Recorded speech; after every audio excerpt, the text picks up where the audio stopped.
People picked the Eagles to win 4 games this year, and now look at us.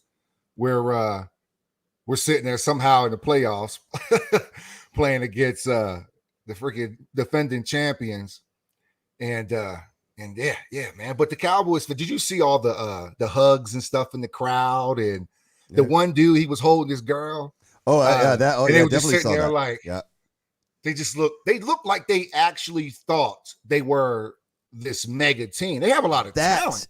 That is the key. All right, so you didn't see anybody in Philadelphia. Granted, it happened in Tampa Bay, but you didn't see Eagles fans crying on the internet that we lost, and they're just crying, period, because the season was over, because we knew what we had. They believed their own press, their own hype. They were told all year long that they were a Super Bowl team.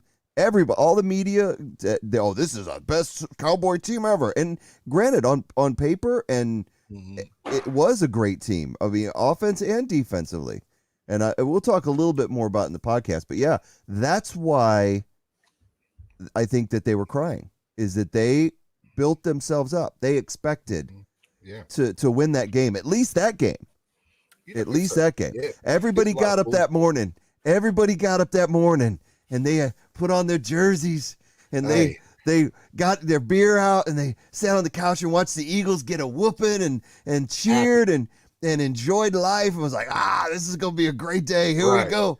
Here we go. And then nothing for 3 quarters, just like the Eagles. Nothing. Didn't even show up. Nothing, man. No. Nothing. Yeah, that's a man. You know what I was surprised about was the penalties. The Cowboys. It was at home. I mean, I know we get bad timely penalties, and we'll talk about that. But just in general, I just could not. I don't know if I've seen a team penalized that much in the playoffs. I mean, I think they had like 11 penalties at one point for they finished with like 14, 15. Right. So I went down. So that night, to soothe my pain, I went and got some. I wasn't really that painful. It wasn't really that painful for me. I always want to see my team win. It was painful to watch, but it wasn't painful on the inside, if that makes sense. I've had worse defeats. If we'd have lost in a close game, maybe it would have hurt more.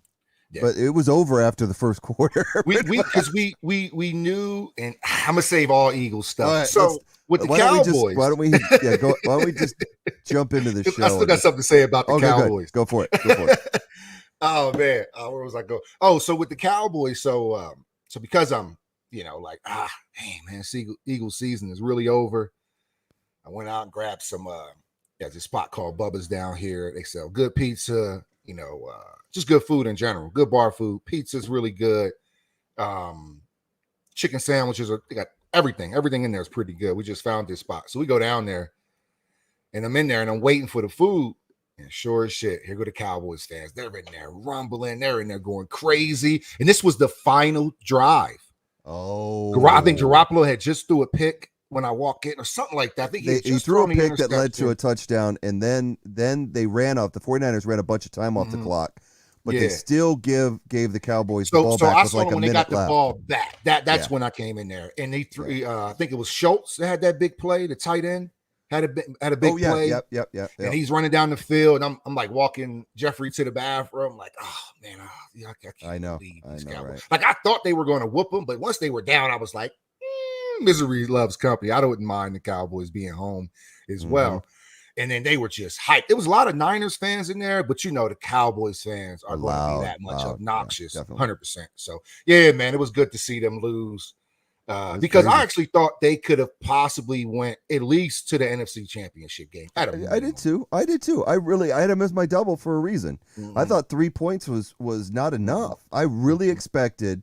And not just because they put up points on us early in the season and then against the practice squad and everybody believed the hype. They had a couple of rough games, but otherwise they played pretty good during the regular season. Everything fell apart, and we'll talk about that more. Let's go ahead and do the countdown and get into the show, and then we'll talk about it then. Yeah.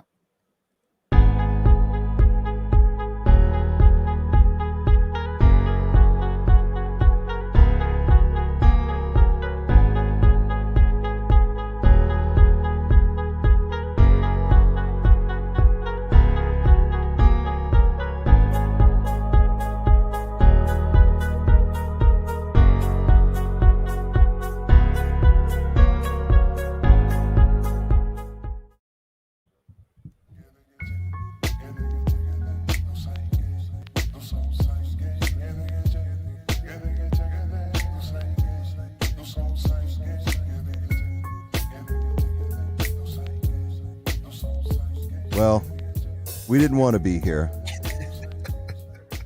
We really didn't want to be doing the show to talk about the end of the Eagles season as our season finale. But that's the way it worked out. Kind of expected it, but you know what? We were playing with house money. So, everybody, welcome to the Where Eagles Dare podcast. And if you're an Eagles fan, you know what happened. You know that the Eagles did not win on Sunday against the Tampa Bay Buccaneers and Tom Brady. You also know that they didn't play a good game at all. That game was horrible. I'm not sure they got off the bus. But it is what it is, and we can laugh about it now. Kind of. We're going to talk about. We're going to help everybody get through it today, and talk about it on the podcast. So thank you for joining us. If you're joining us on Facebook Live, Twitch, or YouTube, thank you for being here on the live stream. Or if you're watching a replay of the live stream, thank you. And if you're listening to us on one of the many podcast providers we're on, I can't even speak today. We appreciate you doing that as well. Thank you for being with us for the whole season. It's been a fun season overall. I will say that. I've enjoyed this season. It's our first season doing this podcast. Mm-hmm. We hope and expect to grow in the years to come, and we hope and expect the Eagles will grow in the years to come. But 100%. It didn't go our way, and with me, as always, is Tubby, and he's got the Martin Luther King background going on because it was Martin Luther King weekend, so you got an extra day off. So how was your weekend other than the Eagles losing? Yeah, man, it's business as usual for me, entrepreneur out there selling cheesesteaks. So, yeah, man, the weekend was good. Anytime I can see my Eagles play, I'm always, I always want to see them win, but love watching them play, man. No matter what, I just love the excitement, the intensity that they always bring out of me. Yeah, man. But overall, it was good, man. A lot of good playoffs games. At least the Bengals game was pretty good. That was the other game. One. That Bills game was sheesh. I mean, Bills couldn't do wrong if they tried, man. They couldn't do wrong if they tried. Just a perfect game. So that was. After a while, I was like, I don't need to watch this anymore. Then, watching the Cowboys lose was great, man. So overall, it was a good weekend, man. I was surprised before we get into the Eagles game. I was surprised at how many blowouts there were. I was telling you earlier, I went 2-4 in picks and just totally lost it. 'Cause I looked at the spreads and thought, yeah, the favorites might win, but I didn't think they'd cover all these spreads. There was some fairly decent sized spreads. I mean, Kansas City given 12.5. But I was wrong. It was just a blowout after blowout. And that, unfortunately, other than the Cowboys game and the Bengals game, there weren't a lot of exciting games this weekend, including our Eagles. And that was a shame. So, yeah, it is what it is. And we have to deal with it. Yeah, man. Unfortunately, we do. But we take everything on the chin. We're Eagles fans. We went 51 Super Bowls without a Super Bowl. So this is one of those years. It was complete. This is a rebuild year. According to the experts, this is a rebuilding year. So for us to even have an additional game or a postseason game, it just gave us one more chance to really evaluate our team, man. And all of the fears that we had with teams over 500,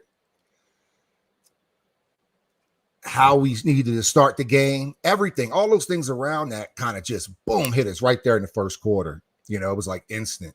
So, yeah, man. So, what you think about the game, man?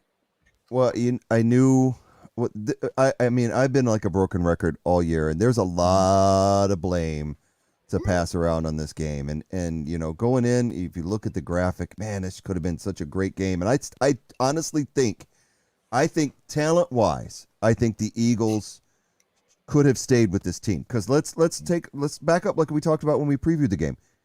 No Chris Godwin, no Antonio Brown, no Leonard Fournette, and yet it's 31-0 before the Eagles even show up, and it's one mistake after another for the Eagles. There's a lot of blame to be passed around. I know there's a lot of blame flying in multiple directions, but I've said it all year long, and I'm going to go out with the season finale saying it again. Jonathan Gannon is a douchebag. He is him standing on the sidelines. I wanted to punch him in his sunglasses because he stands there like he's God. He stands there like he's some defensive genius. And it was the crappiest defense. We've seen it all year long. They back everybody, and they came out doing the same stuff to Tom Brady.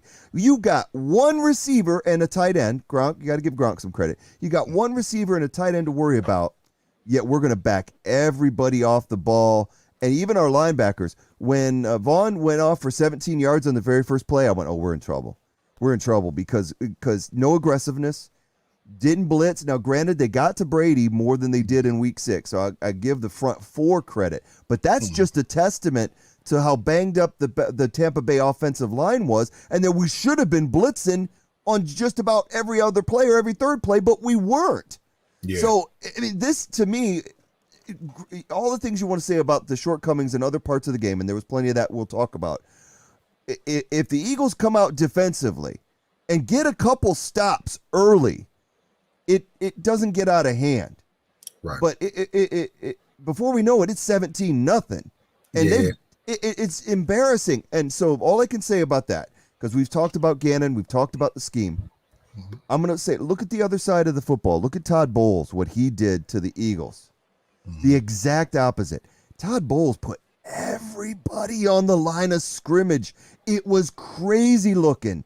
And they knew the Eagles are going to run. They're going to come at us and they're going to run. We want them to come at us and run. We're going to have 2 safeties back 10 to 15 yards off the ball to cover the deep pass. And then we're just going to put everybody up front, man-to-man, lock down everybody. And it worked. Todd Bowles is such a great defensive coordinator. And he's proven it with the Buccaneers. He's proven it his whole career. And what he did in that game was exactly played to what the Eagles he knew they were going to try to do.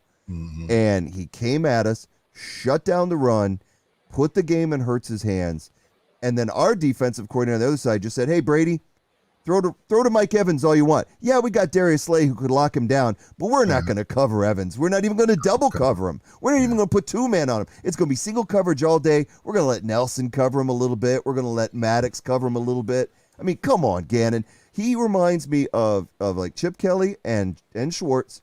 He's a guy that my scheme is the best. The players have to adapt to my scheme. The team's going to fit into my scheme. And that's all. That's how it works. I hope to God. This is the last thing I'm going to say. I'm going to turn it over to you for your insight because I've said enough about Gannon. I will say this. I hope to God either Denver or Minnesota, and somebody else actually asked to offer him to a head coaching interview today. I forget which team. He got another offer for an interview. I'm like, first of all, really? This is who you want as your head coach? You're even going to give this guy an interview? Go for it. Go for it. And I hope somebody gets him. That doesn't mean we're going to get a good defensive coordinator because we went from Schwartz to this guy. So we haven't had that great defensive scheme or great defensive coordinator in a very long time. Very long time. But I know we've got the players that can play defense. I truly believe we've got a great defensive roster. We just don't have a great defensive scheme or coordinator. And that to me, out of everything on Sunday, that was the biggest fault in the Eagles game, in my opinion. Yeah, man. You already did a number on Gannon, so I'm not even going to because you know when you text me, I didn't see it until late. My phone was actually dead. But when I did see the text, like, we're doing the same thing, that we started the season. And yeah, you were right, man. Just we knew, okay, everything that we knew we didn't want to do, they made us do. Long story short, but this is the detailed podcast and we're going to talk about it, right? So we knew we can absolutely not go down early. Cannot go down early. So, they get their 7 points, but I'm like, okay, even with them packing the box, stopping the run, first play went for 7 yards. First play, Sanders, 7 yards. Then we throw it a couple times, and then we're out of there. And it's just like, few. But it's just we immediately get away for whatever reason for what we do well. And that is my overall problem. We knew if Hurts is going to have to throw the ball over 40 times, it's not going to be successful on the back end of that. And I'll say every quarterback that threw the ball over 40 times this weekend lost. Every single one of them. So it's not even, Hurts' accuracy has always been in question. It was back in question in this game. But then it's like when you do string together a positive play, there's always something holding us back. It's a holding call. Goddard dropped another just wide open pass. I mean, is Hurts maybe just throwing the ball too hard to him? No. So, because I mean, those are like plays that can get you momentum. Hurts is a very young quarterback. We think Eagles' emotions are high and low. All of a sudden, he's down 14, and now he's feeling like he has to press. And it felt like Sirianni was calling 14-point plays. Trying to get it back. And nothing looked in rhythm. The offense was never in sync. We didn't do anything consistently. And I thought we never tried to get our young quarterback settled into the game. We go right back to this RPO shit that we already said, the RPOs. And it's like almost like we just teleported back to the first time that we played the Bucs. Mm-hmm. It was, I'm watching this game like, are you kidding me right now? Like it's no rhythm. Throw the quick 5-yarder. Why is everything 15 and 20 yards? I just felt like everything was a home run, swinging for the fences. And you don't need that necessarily to get back into the game. I don't even know if Brady completed a pass over 20 yards into the second half. We have this fantasy that you need that volume. Volume doesn't mean anything. Derek Carr threw the ball 54 times. What's his name for the Patriots? We're just talking about quarterbacks that threw the ball over 40 times. I say it again. They all lost. Jalen threw the ball 43 times. Mm-hmm. Carr 54. Mac and Cheese threw it about 38, 39 times. Any of those quarterbacks that had the highest volume of throws lost the game. Yep. And you got Matthew Stafford, 11 completions, 30-0. What? Yep. What? So you have Brady. Brady didn't do. If you look at Brady's stat line, Brady didn't do a whole lot. He just did what he needed to do. Brady took sacks when he needed to, versus when we want to go to some of the bad plays that Jalen made. Mm-hmm. The one, I felt like he was trying to be too perfect, man. Some of the things look so awkward. Even if we go to the first interception. Mm-hmm. It looks so awkward to stop there, set your feet. Bruh, we're in the backyard. You're throwing it on the run. Why won't you throw it on the run? That's the most natural thing to do. Why would you stop, set your feet, and throw it? I'm like, man, it's like he's just in his head, man. He's not just playing. Just play football, bro. Just play football, man. You're always going to have a lot of noise out there. It's always going to be there until you prove people otherwise. There's always going to be noise. That's just sports. Yeah. But I just thought the scheme, we went away from it immediately. We go to the RPOs, and Jalen's losing 3 yards in that play. And I'm like, why don't we just run it down the hill? We just ran it for, nothing made sense. Yeah. Nothing made. And then the more we got down, the worse the play calls got. And like I said, you look at Brady over there, and it's terrible to compare Brady, who's probably been in Jalen's 23. What's Brady year? What year is Brady on? Like 21, 20? 21, something like that. I'm just saying. I think it was 2001 when he came in. Yeah, something like that. Yeah. So he's on his 21st year. I mean, this kid's been playing since he was 2 years old. But this Brady didn't mind just taking the sack, sack, tuck the ball, take the sack. But with Jay, he kept trying to force the play. And it's like, bro, look, man, you can't force the plays at this level. You have to either get the ball out and live with it, but they're trying to make those Superman plays, and it goes back to what I talked about before, when these guys have been such incredible athletes their entire life, just being able to do whatever they want. Mm-hmm. Now you get to the big leagues, you can't do whatever you want. You saw that in Kyler Murray, incredible athlete. He's still trying to make that play versus taking that safety. Now you're down. Now it's a pick six. That's a 5-point difference. And just take the sack, man. Live to see another day, man. These young guys, they're going to have time to grow. They're going to have time to grow, man. They just got to relax. But yeah, man, Jalen, obviously, but if we put him in that high volume, we knew the success rate was going to be low, because I don't believe our offense fits that high volume passing scheme. Yeah. So I did a little research. I was like, who is it? Is it Jalen, or is it the scheme? I always try to, see what's going on. And, I started looking back to 2018, 2019, 2020, when Gannon was the Sirianni was the offensive coordinator of the Colts. Right. Did he have success there? Where did he have success at? And I go, boom, stumble upon, damn, your first coordinator job, your quarterback is Andrew Luck, right? Mm-hmm. Andrew Luck goes 18 for 35, 196 yards in his final game. So what is it about? And there's no question that Andrew Luck can throw the ball. There's no question that he knows the offense. So how can he even have these low success rates? And you got Jacoby Brissett the next year, That was his first starting job. They went up and down. They started out 5-2, but then they tanked at the end. Jacoby got hurt a lot. Then last year he had what's his name? Phillip Rivers. Phillip Rivers. And that was kind of look at Phillip Rivers last game, about 50% passing. And I'm always trying to understand. I'm not a big slander guy. I try to understand it all. You got a young quarterback, man. That wasn't a good game plan for a young quarterback. Even if I don't know if the run didn't work, because the first one went for 7, and then we did RPOs, and then we threw the ball. Just too many mistakes, man. And then I thought, a little long-winded here, but I thought when we got going, when anything positive happened, it's like immediately something negative would happen. Yeah. Whether it's a drop pass, the holding calls killed us. It's amazing. That was a phantom holding call. It was a phantom holding call. There was some bad calls. So that was a bad call too. This one here, So it's interesting you say that, because it's right. I don't want to. It wasn't entirely the officials, but damn, they didn't help any.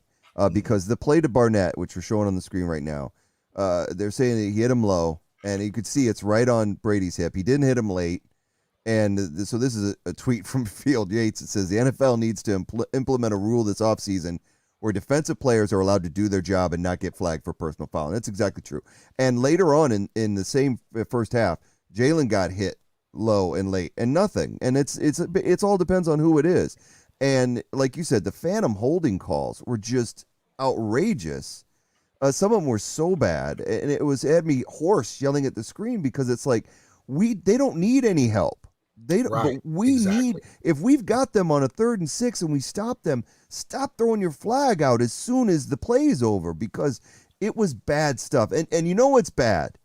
When you have the announcers on our side saying that Mike Pereira talking about it was clearly, and then Troy Aikman of all people saying that wasn't a penalty. I mean, and how many times? It was like a broken record. Right. And I know that, you're the Eagle homer, you get calls, but it's like, but very rarely does the announcers agree that these are really bad calls. And there was 4 or 5 of them in the game. And so that really hurts when you've got a bad defensive scheme, bad offensive scheme, rough quarterback play. Then you compound it by any time you do something good. Because Jalen did have flirtations in the first half with a little bit of success. After the first couple of drives, the interception that had Devontae, it was a good drive, and it was they were moving. The problem with that, when I saw it, my wife, who's not doesn't watch much football, she said to me, first of all, that was just a great play. Safety came all the way across the end zone, and I said, but look how much time that safety had to get over in that position. Right. And she goes, well, he didn't really throw it that hard compared to like how Brady throws his passes. I'm like, yeah. So you're right when you say that Jalen stopped, he was indecisive, and that's been a problem with him this year. And I think he's getting a rap that's his mechanics. I'm wondering if it's the coaching that is not. You've got guys all around him, and nobody has told him up to this point or helped him with his decision. And Sirianni is a quarterback coach by trade. That was his first couple of jobs that he got. Now, he did get fired as the quarterback's coach and moved to the wide receivers coach. Yeah. I did question that. Like, man, you was the quarterback's coach and they moved you to the wide receivers. Yeah. So maybe, but we all have to take that in consideration too. Who is Nick Sirianni? Yeah. Who is Gannon? Exactly. Yeah. Who are these guys? Yeah. Who is Jalen Hurts? You can name that.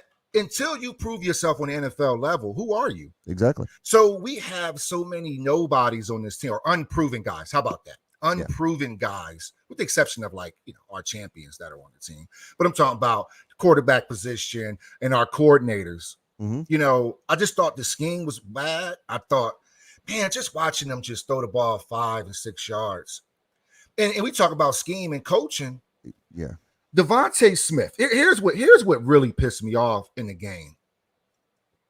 When you see Devontae just sitting down there at the bottom of the screen, you're like, bro, just throw the quick check to him. Why don't you just throw the quick check to him? That settles you into the game. He's right there. Throw the quick check.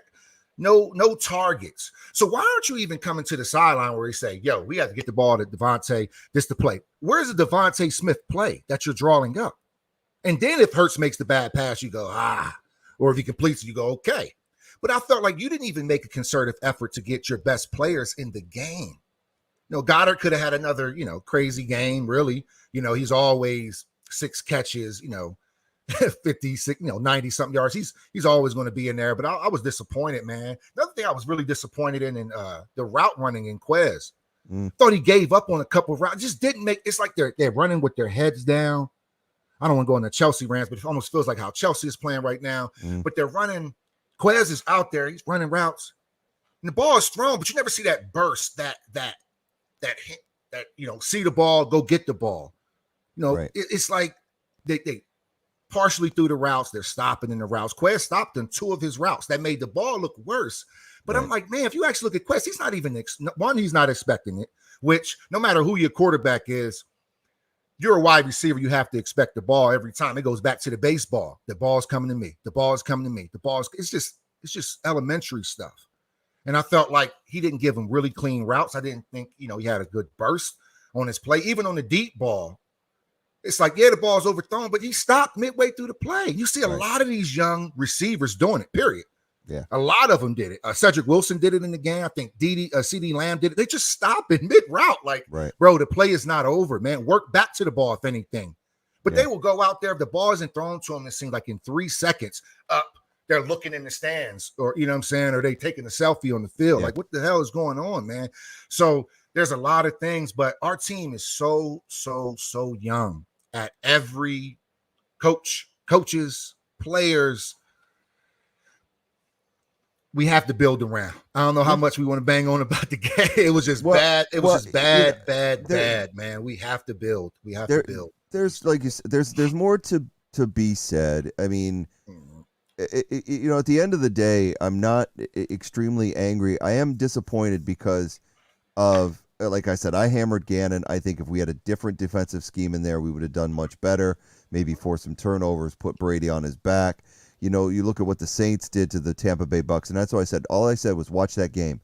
Watch how they play Brady. Watch how they frustrated him. And what do? We do the same thing we did in Week 6. That means that Gannon hasn't learned anything. So we talk about that, and that's a bad part of the game. That we can't let Hurts completely off the hook because he did make some bad throws. The first interception, he should have thrown it much sooner than he did. The second interception, he was 4th and 3, and you're reaching and you're desperate. And the play call was bad, but then the play is bad. And so he definitely looked like he was forcing. So it's part his own inexperience and part his own mechanics, and it's part the coaching. And I agree with you all the way, because this is my biggest thing on the coach's side. If they're setting up a 9-man box, and this is what they were doing to stop the run, and you're running, and I said they needed to run to the outside, and they were running to the outside, and it gets stuffed, don't give up. And that's the problem. Right. They gave up. They had, I think, three or four runs at all in the first half. Again, it's the same thing that they did early in the season against good teams. They give up. And like you said, if you would have told me before the game that Jalen Hurts was going to attempt 43 passes, I would have went, well, we just lost. And not that I don't have any faith in his passing ability. I know that is not a winning formula for this team. We've watched it all year. So right. That's really all it is. It's a good critique. Like 100%. Like we said it here, right here on the Where Eagles Dare podcast. If we got behind early, it was going to be hard to get back into the game, because I'm telling you, man, our offensive scheme, it just doesn't allow. I don't know. I don't know. You know, I'm gonna take this year all in. Mm-hmm. Take it as a learning experience for everybody on the team. We are in an incredible position in the draft. Because by the time that second half came, it was kind of like, whatever, man. And then when they got that touchdown to Evans, and it was so easy, the Gronk touchdown. How do you draw up a play where they say, hey, and don't stick Gronk, okay? You don't have to worry about Gronk. It's so many small things that the Eagles lack, man. Is leadership on defense. We talked about that all year. About leadership on defense. Yeah. No leadership on defense. Edwards went down. TJ Edwards, that was a big deal too. Edwards going out the game was kind of out of reach, but he went out the game, but you're still losing your best players. Right. So I don't know, man. No Josh Sweat, and that made a big difference. Barnett played like he always does, lackadaisical, and he He had the roughing the passer call, which was kind of not. But other than that, you didn't hear his name called too much. Hargrave, Milton Williams playing out of his head. The front four played pretty decent, but the rest of the team, not too much. And that brings us to, when you talk about the Gronk play, that would put him up 31-0. There's one big catalyst in that, and that brings us to the segment, our last one of the year. Hell to the no, to the no, no, no, no. Hell no, no, to the no, no. Hell to the no, no. There's one person that we cannot let off the hook at all. And it's this man right here, Jalen Reagor, on our Hell to the No segment. This is a little slide that came out before the game that I had pulled. And it shows that Henry Ruggs finished the season with more yards, 469, than the Eagles' first-round pick Jalen Reagor did, 299 to end the season. And Henry Ruggs went to jail week 8. That says a lot. And now, granted, Jalen Reagor's not in jail, so he's probably better off, than Henry Ruggs is right now. But it's just to stress a point. Jalen Reagor's done absolutely nothing for this team. He is a detriment to this team. He shouldn't even be out there. We've said 5-6 weeks ago that he shouldn't be out there returning kicks. He brings nothing. He had one good return all season. He brings nothing. He's always indecisive. And this time his indecisiveness killed us. Because, granted, you're down 24-0, but you're going to get the ball in good field position. And that was probably one of the worst attempts at a punt return that I've ever seen. He just basically sat down and reached his hands out. Yeah, man. And it was bad, man. It was bad because go ahead. My bad. Yeah, I'm just going to say he's got to go. I don't care what he does after this. People are saying, "Oh, give him time." No, he's had time and chances. He needs a change of scenery and a better coach or whatever. I don't think the guy is NFL caliber. I turned to my wife when that happened. I said, "You know what? The football is just not his thing. It's just not his thing. Maybe Foot Locker, maybe something like that, where he can talk about his glory days at TCU, but it's not his thing. It's not his thing. TCU, maybe go be a preacher or something. Be a pastor. There you go. There you go. Use your degree. You know, the biggest thing, man, about this Eagles team, and you bringing Reagor up, is because football is complimentary. No matter what, man, it's complimentary. That's how Matthew Stafford can complete 11 passes and still win a game in a blowout fashion, because everything's working. They rushed for 72 yards in the first quarter. Like, what? 72 yards from that squad? That's it's crazy. All of a sudden, boom, everything is just work. You got Odell throwing passes. I mean, Chase running crispy routes. Odell's wide open. But Jordan Howard with no carries until like the second half.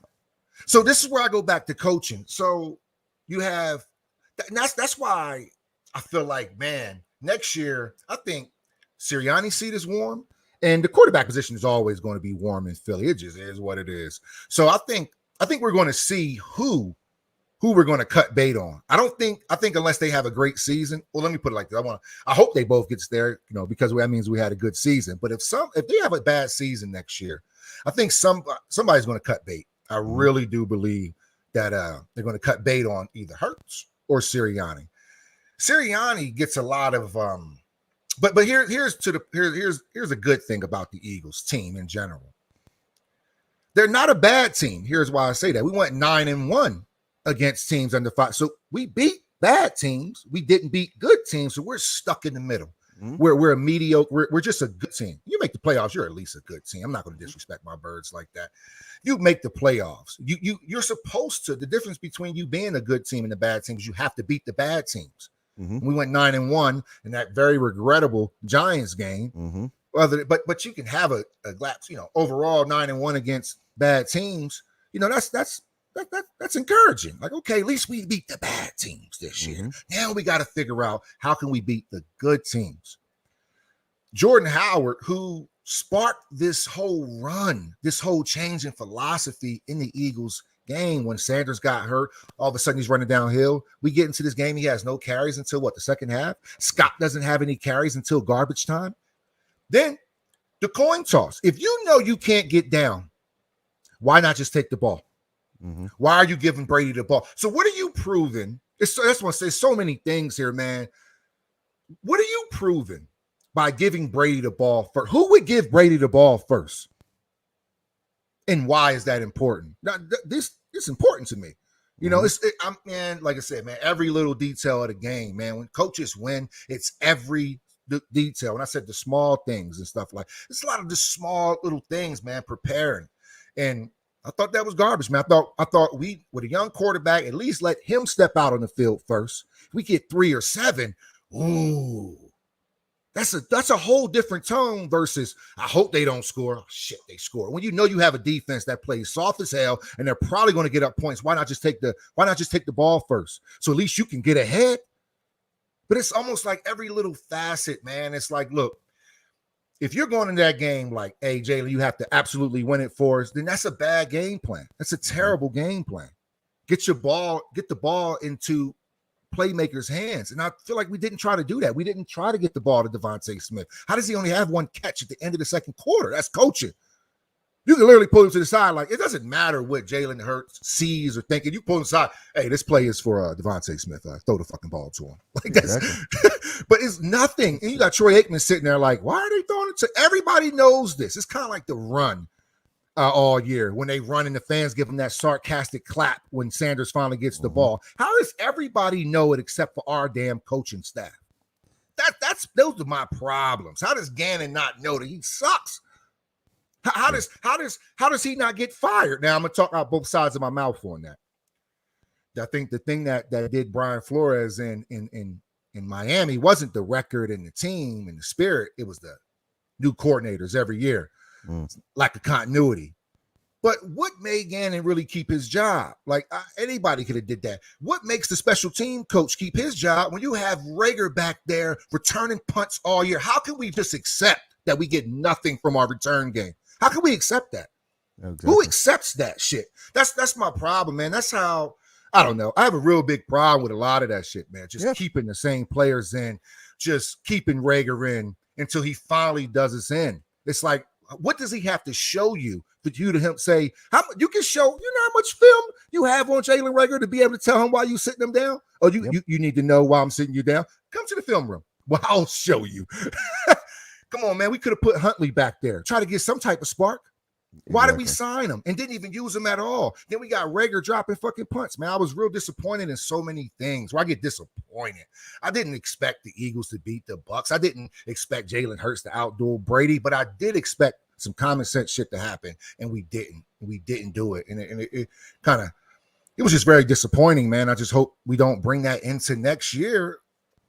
That's the only thing I fear, man. Is bringing that shit into next year. Yeah, and that's the thing is, I like when I always had this fear of Schwartz. It was like I thought if we could move on from him and get a coordinator that was a little bit more aggressive, that was a little bit more trusted as players, and let them make plays than try to have some fancy ass scheme to do the job for him, that we would do better. And then we get Gannon, who's, again, like I said earlier in the season, Schwartz 2.0. And the reason he still has a job, and it's been talked about, is that he's Sirianni's boy. They're friends. It'd be like if you and I had we're managing a team together. We're close. We've known each other for a long time. I got you as my D coordinator, but you're horrible. You're stinking up the joint. I'm not going to see it. I'm really not going to see it because I'm going to talk to you. You're going to tell me what's going on. I'm going to go, all right, then I'll give you another chance, And then we end up both going down with the ship. And that's what'll end up happening. I think that's what happened with Gannon. That's why I'm hoping now it's no guarantee we're going to get somebody better than Gannon, but I'm hoping he does get hired at one of these jobs. I really do, because I think that's the first step. But like you said, going forward, carrying it on, if we can't realize that some of these guys are not talented, like J.J. Arcega-Whiteside got to go. He isn't even on here, hadn't even been playing. Jalen Rager here on the stat sheet, 3 targets, 1 reception, 2 yards. That's enough. I'm done with him in a playoff game. And then, Devontae Smith by the end of the game had 11 targets, but in the first half, nearly nothing. He gets 60 yards. Of course, Goddard gets his 92 yards, just about average. But the big thing that you said there is that it almost made me upset that Miles Sanders played with a fractured hand and came out of there, because Jordan Howard should have started that game. I thought we would get Miles Sanders in there to spell Howard. We didn't get any Howard, and Howard didn't even have a carry. He came in just a block. He got 1 reception for 7 yards in the entire game. Boston Scott had 1 carry for 34 yards and outperformed just about everybody in rushing with 1 carry. Why is Boston Scott only getting 1 carry? Gainwell gets 1 carry. So we get, but He overall, looked pissed when he was running that ball. Overall, look at the numbers. 8 carries between all 3 running backs anyway. Again, it goes back to if you tell me that our running backs are only going to get 8 carries in the playoff game, I'm going to tell you we're going to lose. 100%. On the other side, you look at the Buccaneers, you got Vaughn with 17 carries and Bernard with 13 carries, and they nearly hit 100. And that was because, again, our linebackers playing out of position because we're playing that stupid soft zone. They're not aggressive enough. They're not trying to blitz and get in there. And then, again, Brady with his numbers, 29 of 37, 78.4 completion percentage. And all of it, if you look at their wide receivers, granted, you got Bernard with 39 yards, Gronkowski with 31, but all of it to Mike Evans. So you're telling me as a defense, you don't realize that they have no Godwin, no Brown, that these guys are not going to catch anything, so you're not going to double Evans the entire game? And he wasn't. If you watch the game, he was never double covered.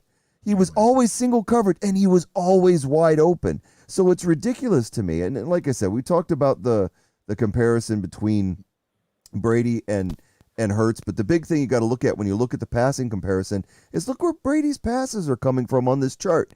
From the line of scrimmage, he completed 5 of 6 to the left, 2 of 2 in the middle, and 2 to the right, 2 out of 2 to the right. That's all beyond the line of scrimmage. He has 40 yards on the left side alone behind the line of scrimmage. Right. And then you look at where I said last week where he was going to kill us if we vacated the middle. Look at those middle numbers. And that's Gannon just left it open.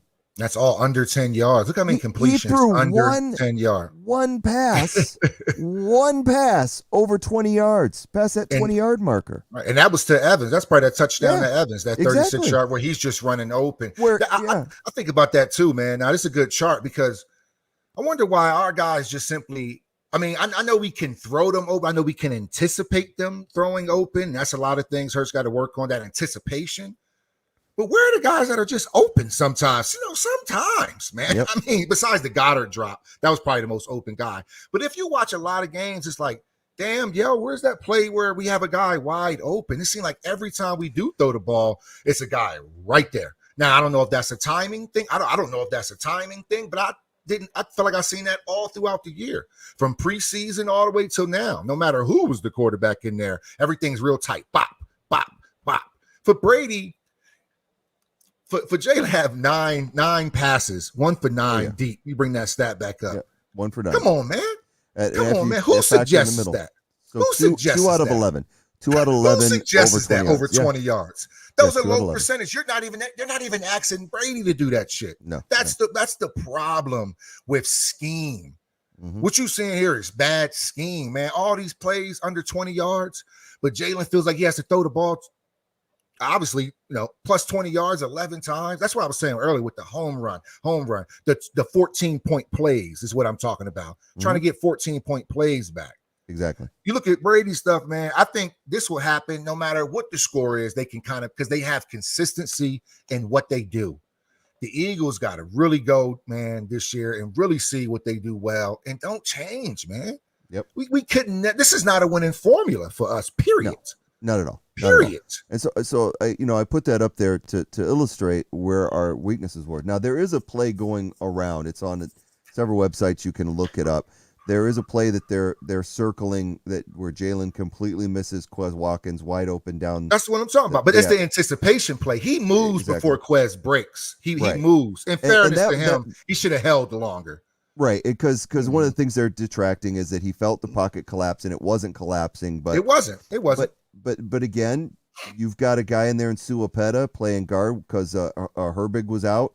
You're playing a little happy feet. I think it was the pressure. The moment was big because we did see Jalen pull out a little bit. He was drifting weird. Yeah, he was just drifting. Even on the pick, he's staring at Devontae. The first pick, he's staring at Devontae the entire but he just won't throw it. And I'm just thinking to myself, like, you're waiting for he's overthinking, bro. Anybody just throws that damn ball. That's where I go defender back to. You see the defender fall down. It's bigger than mechanics. It's just like, it's bigger than mechanics. It's like, yo, man, and you should have rapport with Smith. You was there in Bama with him.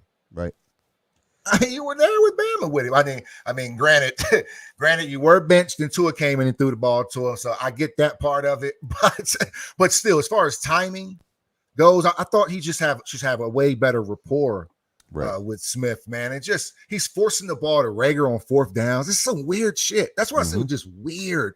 How are you in that huddle? And you like Quez and Jalen over Devontae? It's just so crazy, man. Like, I don't understand. That's some things I don't understand. Like Jalen Rager on fourth down, bro. I'm never throwing him the ball on fourth down. No. I'll force it to Goddard before I throw the ball to Rager because the percentage rate is low. You know, I'll force it to Smith like on the 2-point conversion. When, see if he can just make a great play on the ball versus throwing it to Jalen Rager. You know, our guys, man, god damn, even with that pick, like, bro, come back to I don't know. I think our guys don't react well to the ball. I feel like if it's not throwing right in their breadbasket, they're like, you didn't see, only spectacular plays you saw was from Smith. You didn't see any from Quez. You didn't see any from Jalen Rager. None of these plays, man. No great plays. Where's our damn Debo Samuel's 26-yard run? You know what I'm saying? Oh, yeah. Where our court, so many ways to win a game. I think that's why when I say it's so complimentary, is that your quarterback doesn't need to air it out all the time to win a game. We see Garoppolo go right in there, dude, just held his breath. He was like 18 for like complete 18 passes and a pick, under 20 yards, and they're walking off the field. Because you have special players, you have these plays, man. I just feel like the Eagles have a dud of an offense sometimes, where it's almost like only one receiver is even the target play. You see a lot of guys in the same space. Yes. I don't know if you see that, and stacking on top of each other. So, I mean, it's so much deeper, man. It's like you'll see guys like stacking. You'll see multiple times in the same position. I think Goddard and Quez was like in the same spot. And it's like, yo, what's going on? But even if you look at that the week before against the Jets, when Minshew almost threw the pick, it was between those two guys. They're right there, right? You got Smith and then you had Goddard underneath. What is going on? That's a scheme, bro. Yeah. That's why I don't bang on as much about just throwing the ball per se, but what is it's easy. Yeah, you point out the Quez play, but it's a bad anticipation. He turns his head before Quez makes that break, and that's why I was talking about the anticipation he has to work on this year. He worked on anticipating and living with those throws, man. A lot of quarterbacks you see, they'll anticipate and they'll live with the throw. A lot of quarterbacks stare receivers down. A lot of them do. They stare down their first read. Farmers do all the time, rolling back in the pocket, kind of la-di-la. But he has to stop drifting to the right and drifting to the left. It's like his mind's just taking him backwards. It's kind of like, hey, man, sit there in that pocket. And if you get hit in the mouth, so be it. Just take the sack like you seen Brady do. Brady never got outside them tackles. He just stood right there. No. Closed in. He said, I'll live to see it another day. Yeah, why would he? I mean, and the thing that we got to stress here is that we are not Jalen Hurts fanboys. We have been critical of him this season, but we also are realists, and I think to the point we've been this way all season, that we know it's not all on him. When he struggles, there's more to it than that. I think it's so easy, and the casual football fan, especially the casual Philly fan, can knee-jerk reaction and say, oh, let's Minshew's the guy, or Hurts is definitely, we need to draft another quarterback because Hurts is definitely not the guy.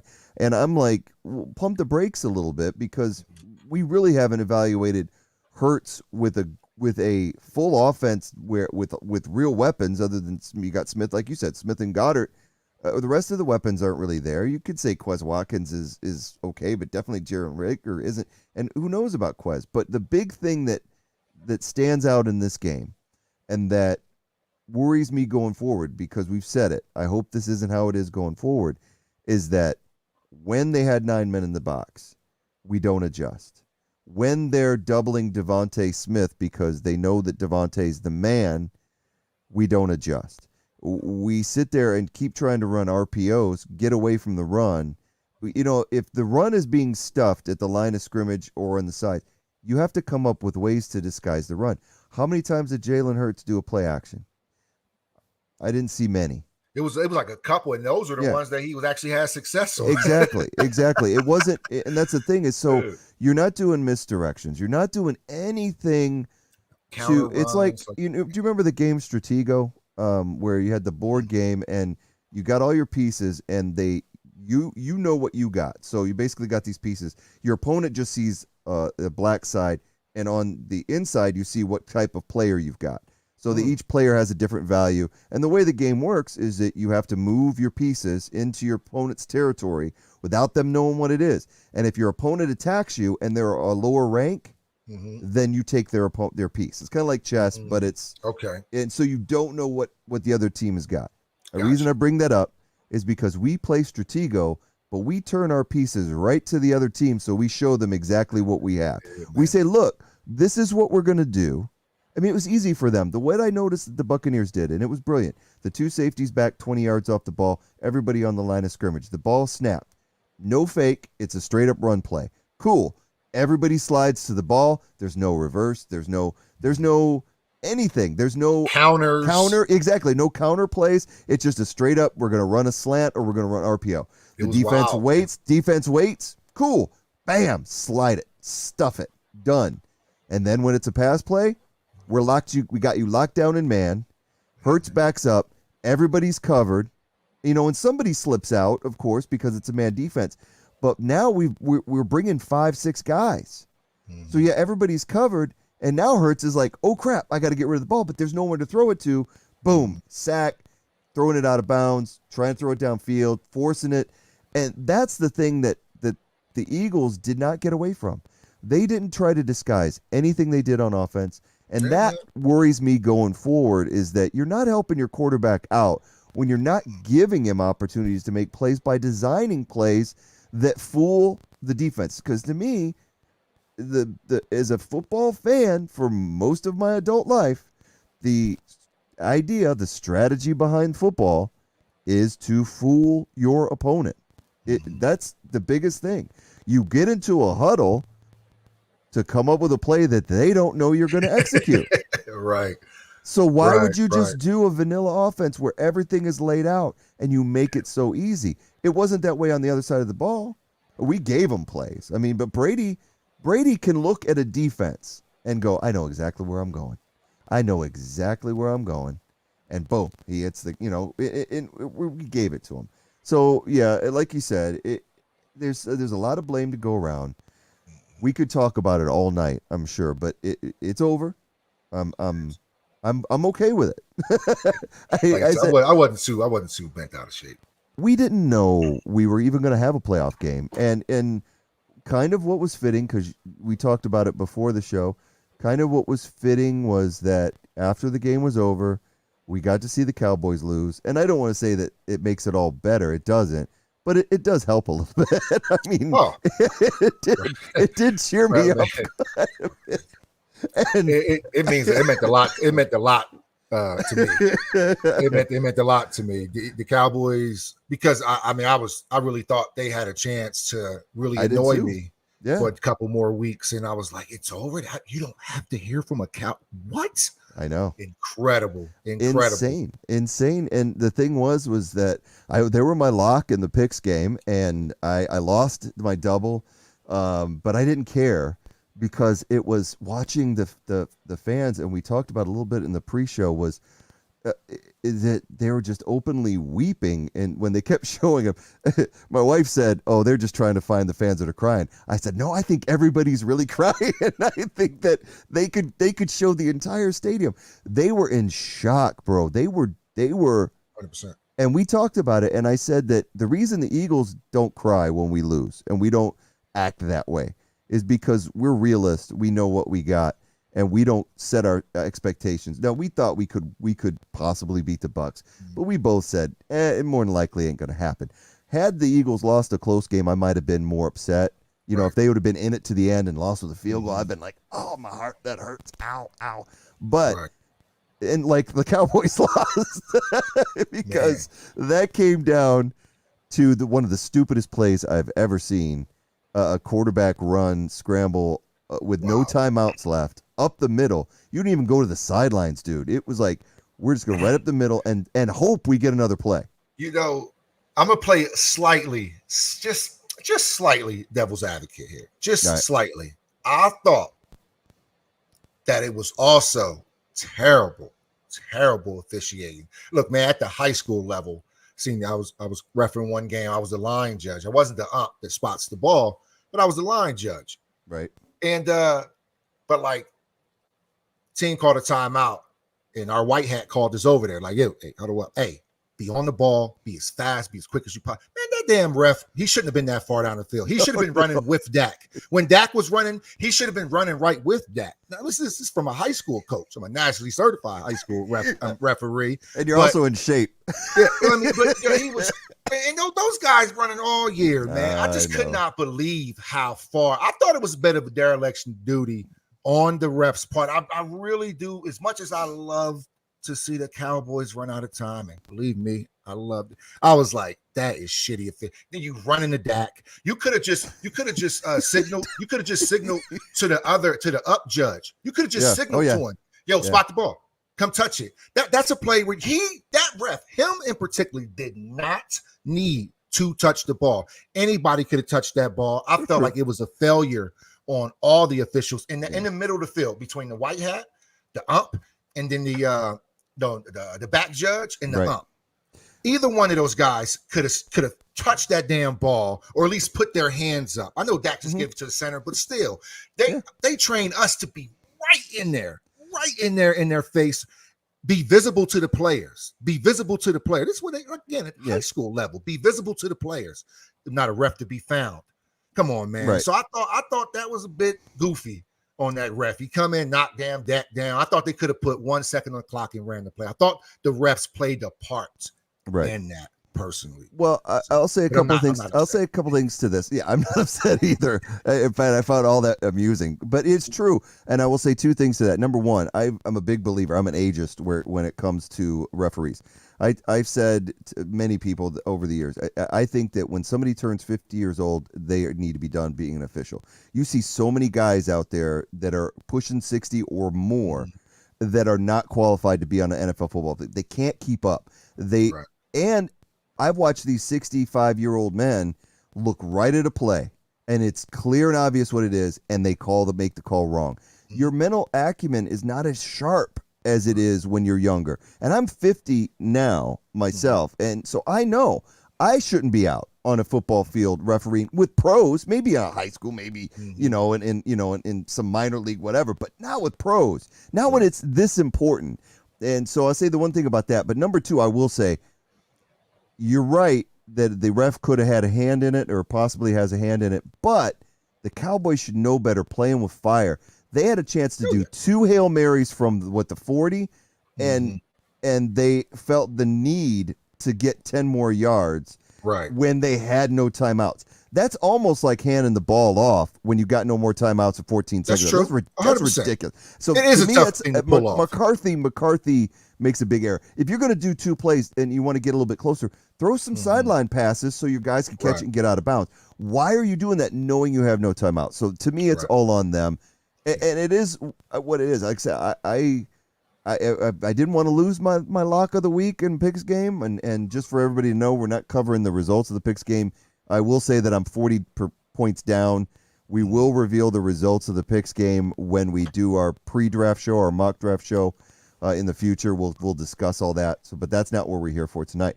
But yeah, so I didn't want to lose that game. But in the end, when that clock ran out, man, I felt so much better. And we got a little clip to show just for fun of some of the. This is one of the TikToker that I like really well. He does a lot of Cowboy stuff, but he's a really funny guy.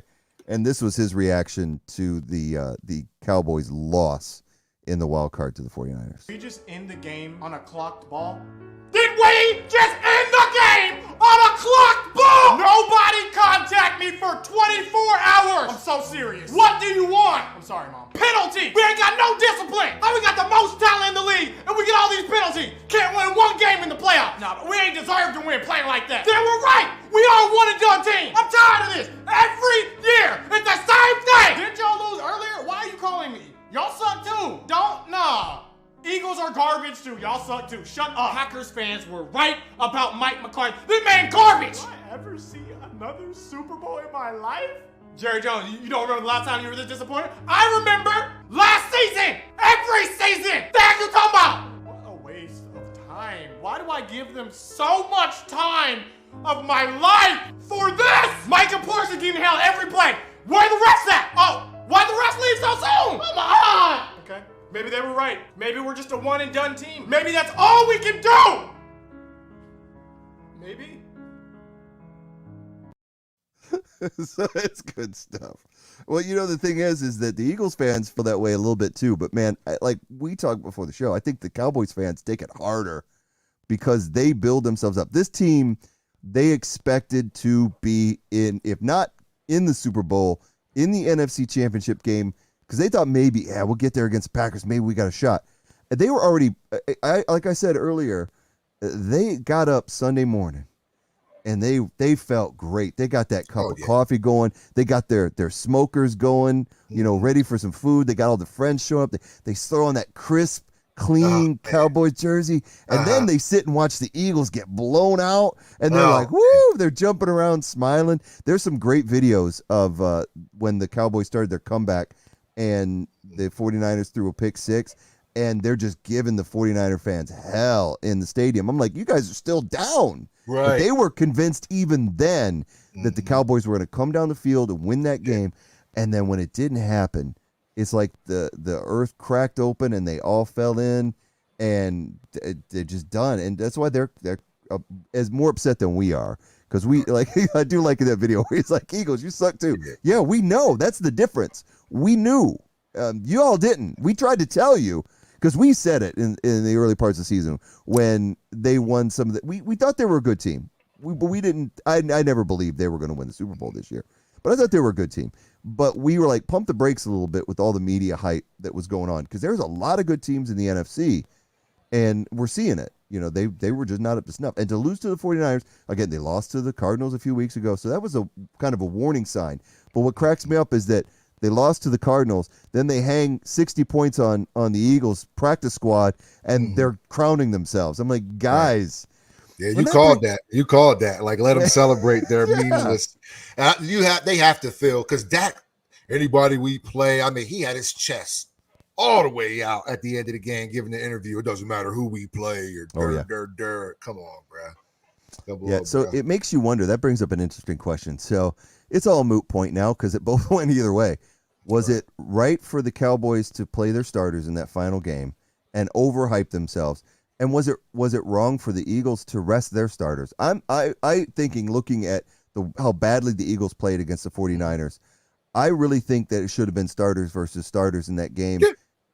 And because Eagles are like resting their starters for what? For what? For what? You don't even know what you got. You're the 7th seed going in. And I think it was Sirianni doing it because that's what you're supposed to do. But you know what? The Eagles needed a real test against a real team going into the playoffs. Instead, we played Washington twice, the Giants twice, the Jets, the Lions. We beat one good team, which was the Saints. And, it's like we didn't practice well enough to be able to be ready for the playoffs. We didn't have a playoff environment. That week 18 game would have been, if both sets of starters would have played, that could have been win or lose. It could have been a really good test for the Eagles to see what they had going in. And unfortunately, hindsight, maybe next time they don't do that. If Sirianni is given a next time, we'll see. I don't know. I did think that, this guy stopped by today. He was from Doylestown, PA, outside of Philly. He stopped by, got a Philly cheesesteaks from me. And he asked me, he said, you think Hurts is long term? I said, man, I think we got to build around him.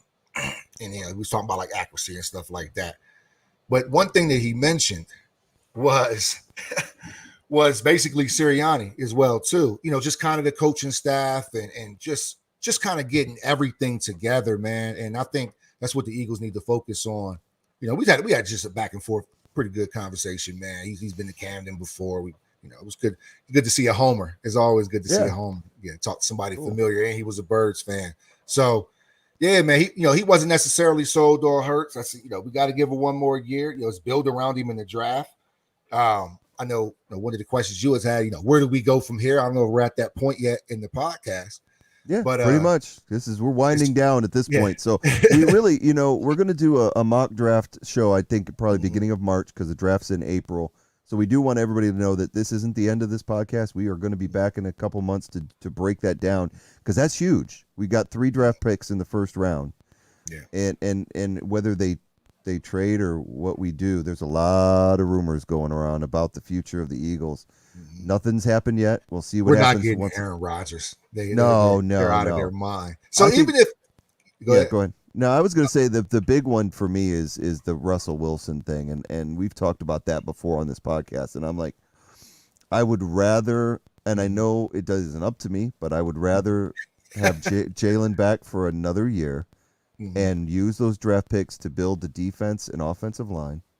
Not the defensive line. I'm talking about build a defense. Draft like David Ajabo, and then because I tell you what, one of the things we haven't mentioned yet, I am very, very, very disappointed in Brandon Brooks. I know that he's had issues with his emotional state and had certain issues, but I think he's healthy. He got injured early in the season, and they kept saying he was coming back. And he never came back.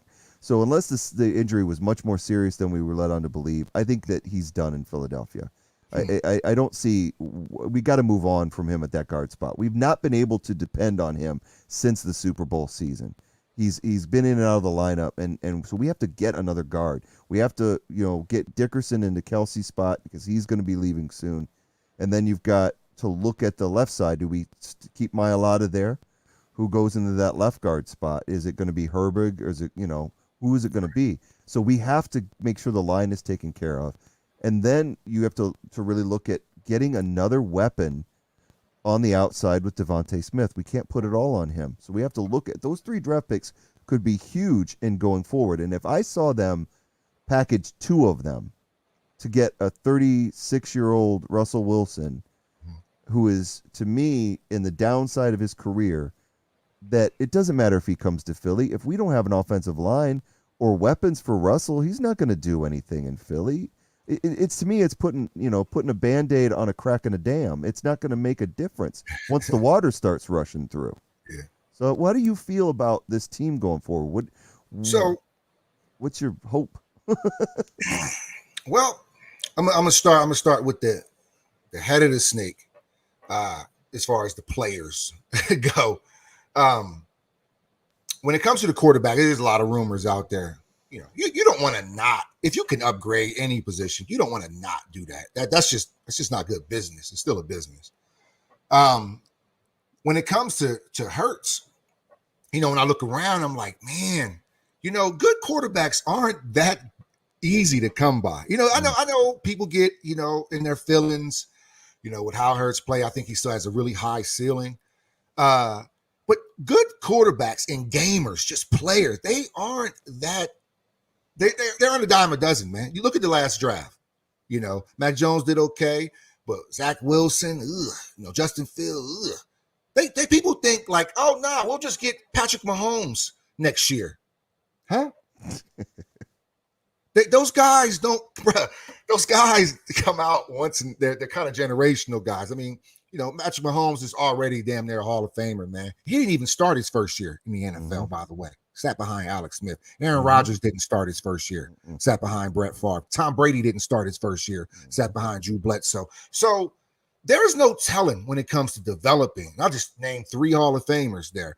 Russell Wilson wasn't even. Remember they picked up Russell Wilson. He wasn't even the guy. Remember they picked up Matt Flynn from Green Bay. And they got to training camp, and they were like, yo, who's this Russell Wilson kid?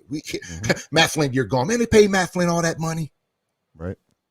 I digress. I'm just saying, good quarterbacks are not that easy to come by. That's why Teddy Bridgewater has been on Carolina, Denver, Saints, because he's a good journeyman. He's somebody that can come on. Same thing with Tyrod Taylor. They can come in and manage an offense, but really, really great quarterbacks are hard to come by, man. Trevor Siemian type guys, when you think they're good or have these splashes, then you go, shit, he's not that good at all. Glennon, you got Daniels out there for New York, right? Tyler Heineken, he's still pretty average. These are all guys that are starting. Right. These guys are still pretty average. Mike White that backed up Wilson for the Jets. I don't even know who the backup is for Kirk Cousins out there. What I'm saying is, exactly. It's good quarterbacks, man. The Patrick Mahomes, the Josh Allens. Come on, man. These guys, they go into good environments and it works for them, and they set it off, man. I seen this stat with Cliff Kingsbury. He had a losing record with Patrick Mahomes at Texas Tech. He was like 13 for 18. Right. Like, how do you go 13 for 18 with that? Anyway, I digress. But I thought with that Red River shootout that he had, I thought he should have made a little more adjustments with Kyler's game throughout the game. That quick, Texas Tech ran that quick offense, just boom, boom, boom. That's how Crabtree made it into the league. I'm all over the place. But I'm just saying, it goes back to, look, man, Derek Carr is home after throwing 54. Good quarterbacks are very hard to come by. You don't want to beat Hurts down or punch down on him so much when he doesn't even want to be there, and then you lose a good quarterback. He's 23. They talk about the kid Pickett out of Pitt. Jalen Hurts is younger than Pickett. A little fun fact for you. A little fun fact for you as far as development and growth. Pickett he's older than Jalen. There's no guy out there playing college ball right now that can come in and just going to change the Eagles' lives overnight. It's not going to happen. It would be nice to see Jalen have the same playbook multiple consecutive seasons. He's never had a same playbook in consecutive seasons in the last 6 years. This kid's all over. He hasn't had anything consistent. I want to see what happens. You're not going to like this. If you want to bring Gannon back, I don't even care. I don't even care. Just make the adjustments, because we had splashes of when we played really well. We've had splashes, and we shut out the bad teams. There's something to say about that. We shut out the bad teams. Still gave him 75% completion percentages. Yeah. Well, those are horrible quarterbacks. That's the one thing that drives me crazy. Yeah. But then I go, okay, go work on that. Go work on that. Go work on that. Get you another linebackers coach. Bring somebody in that has a little more experience. None of these guys on the Eagles team have experience, from the coaching staff to the quarterback to the wide receivers. There's no experience anywhere. So the expectation shouldn't really be that high, because you haven't proven anything. I think we should get a wide receiver. I like the guy out of USC. I know it's not a pre-draft party, but I want to give him a big guy, 6'5". Drake Landon out of SC. I think if we go 6'4" or better, give him that big target, that big body to complement Smith and Goddard. And then I think we maybe get a couple defensive guys, man, and for the first round. As far as Russell Wilson goes, I don't want him. I don't see the upside. I would rather take another shot and see what Hurts can do for us than get a quarterback that can get hurt in the middle of the season because he's already in his mid-30s. At 36 would probably be 37 next year. I think it's 36, yeah. That's what I understand his age to be. No, man, we don't. Yeah, no. I'm cool off that. Aaron Rodgers is not coming to Philly. Yeah. And Deshaun Watson's another one that they're rumored to be out there, and if his league, we've talked about this before, but if his legal troubles aren't resolved, we don't want Deshaun Watson here. It's a headache. To the Eagles fans, good quarterbacks are not that easy to find. Yep. So we made the playoffs this year. Golly, let's just try to build on that. I agree.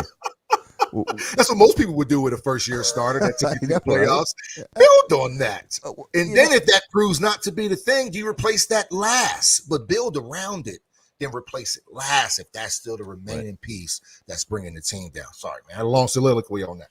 I hear you, and that's a good place as any to close this season out. I think that what we go out optimistic.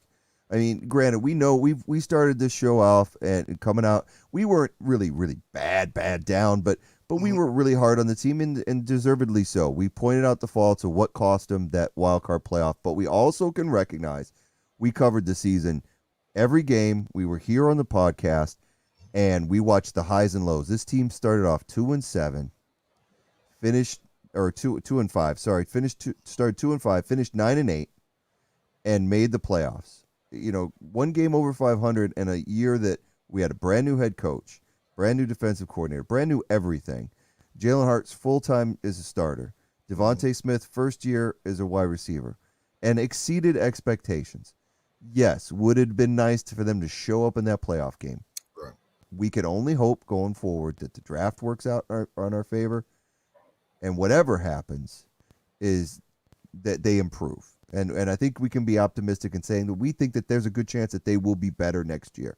We'll see where that goes. They've got a lot of room to improve, but they did some really, really good things. Miles Sanders, even though he was injured, and that's been his down part, showed some flashes out there. Goddard, even though he had the drops that he's got to get under control, showed that he can be the number one tight end on a team. He definitely played solid when we needed him to. The drops got to stop, but other than that, he gives us a weapon. But like you said, there's a lot of areas that we need to improve, and quarterback is not, I think, in our mind, a priority. So we're agreement on that.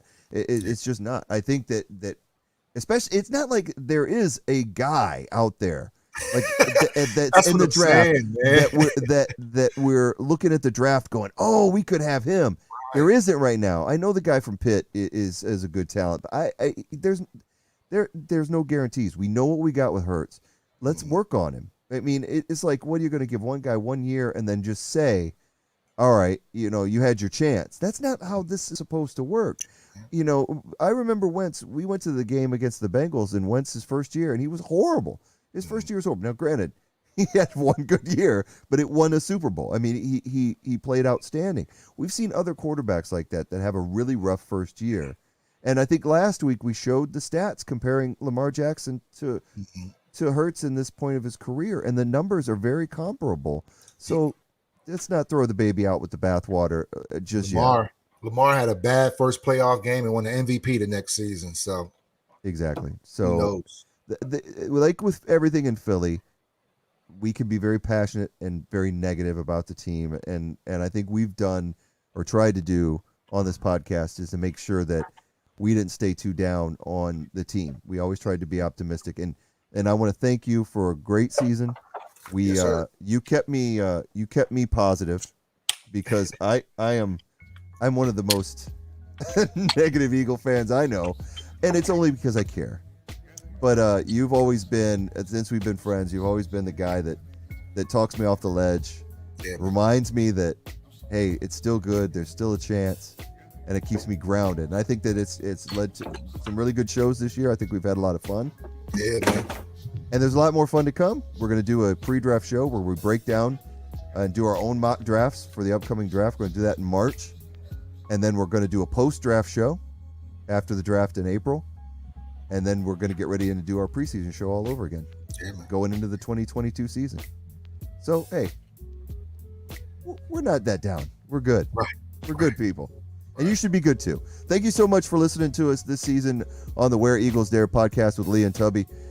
Again, we can't thank you enough for your support, for those that tune in every week, whether it's on Facebook or YouTube or Twitch. We really thank you so much. We actually got a little bit of there, some congrats there on a great first season, so thank you for that. I thought it was a great time, and we want you back here next season. We're going to be back around, so if you're on our podcast providers like Amazon or Audible or Apple Podcasts, Stitcher, Podcaster, Castro, we are going to be back, so continue to follow us. Like I said, we'll be back in March with a pre-draft special, and again, it's been a lot of fun. You can also email us if you have anything you want to hear us talk about in future episodes of future seasons. Our email address is lee.bird, that's BYRD, .eaglesdare@gmail.com. And with all of that, we're going to close this season out by turning it over to Tubby for his final words. Man, echo your sentiments, man. Hey, it's been a great season. It's been fun, man. It's fun talking about the Birds, finally going live and putting it on wax, and just fun to do something with it in general, man. So, hey, man, thanks for the great season, man. Cheers. It's been a good one, man. It's been a good one, man. It's been a good one, man. And as always, fly, Eagles, fly. And go Birds. We'll see you again soon.